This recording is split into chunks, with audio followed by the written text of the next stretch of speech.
Alors on a accompagné des dizaines de projets, tant dans le secteur de l'éducation, donc près d'une centaine au total, voilà, sur toutes les initiatives, les activités, tant au niveau de l'éducation qu'au niveau de l'insertion socio-économique de la femme.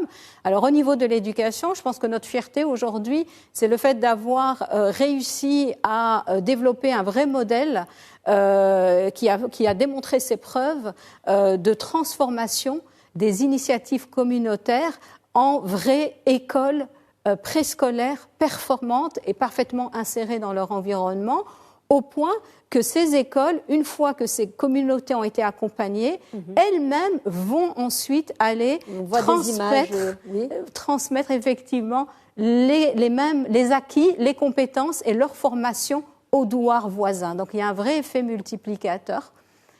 Ensuite, dans le domaine de l'insertion socio-économique, on parlait tout à l'heure de cette méthode d'association villageoise d'épargne et de crédit, d'épargne, et aujourd'hui, eh bien, nous sommes autour d'une table avec notre partenaire, le ministère de l'économie sociale et solidaire et de l'artisanat, pour réfléchir à la réplication, la capitalisation et l'institutionnalisation de cette méthode qui est reconnue par le ministère comme une méthode qui fonctionne et qui permet de toucher en termes quantitatifs, mais qui apporte une vraie réponse qualitative à la problématique. Alors, l'action des associations telles que la vôtre est nécessaire, elle est louable, mais malheureusement, vous ne pouvez pas tout faire. Et il y a, le chantier c'est un vaste chantier. Et il faut une approche globale, de véritables programmes et stratégies qui incluent l'éducation, la santé, l'accès, et puis les activités génératrices de revenus. Parfois, ils ont besoin aussi de financement. Ils sont incapables, avec cette méthode, parfois, de monter des projets. Comment évaluez-vous, Madame El-Sraoui, aujourd'hui, le travail des pouvoirs publics, des départements concernés en la matière? Parce qu'il y a eu plusieurs plans, plusieurs stratégies, mais on voit que malheureusement, on est encore à la traîne. Et les chiffres du HCP en sont la preuve, parce que les chiffres parlent. Qu'est-ce qui manque en fait pour que ces stratégies, ces plans donnent leurs fruits finalement? Alors effectivement, vous avez touché à un point fondamental.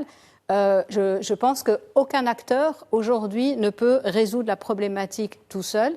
Les pouvoirs publics, on l'a vu, les chiffres entre 2000 et 2020 également le démontrent, ont pu mettre en place des actions et il y a progression, mais le chemin est effectivement encore long. La société civile travaille également de son côté. Aujourd'hui, une solution serait une approche holistique, une approche synergique entre les différents acteurs présents aujourd'hui dans le royaume. Alors, ce sont les pouvoirs publics, c'est la société civile, mais c'est également le secteur privé, à travers sa démarche RSE, qui aujourd'hui doit intégrer et réfléchir comment intégrer et mettre des efforts pour intégrer les coopératives féminines, rurales, les petites entreprises issues de ces initiatives, pour les intégrer dans son écosystème économique.